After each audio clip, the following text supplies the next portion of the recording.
think it's the fact that the Rust community is so curious. They come here because they want to see people do interesting things over cool stuff. Everyone's super friendly and super engaging and just really happy to just like chat about things. And I think there's always a great vibe at the venue over the 2 days, and we even have 2 dogs in the venue. Great talks on both stages. People were sitting there in groups, hacking together on some stuff. It's great that we're able to expand the conference program beyond the talks. We had the walking tour, karaoke, group dinners, the after party.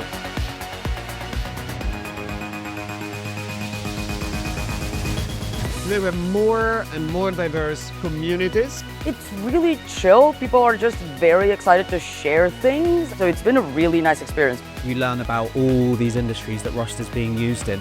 From someone that doesn't come from a systems programming background, it's really nice to see that people have managed to get into the ecosystem. It's been really great getting to talk to people and meet people for the first time in person. It's about those things that make a conference a conference. Just be with lots of like-minded people and have some fun.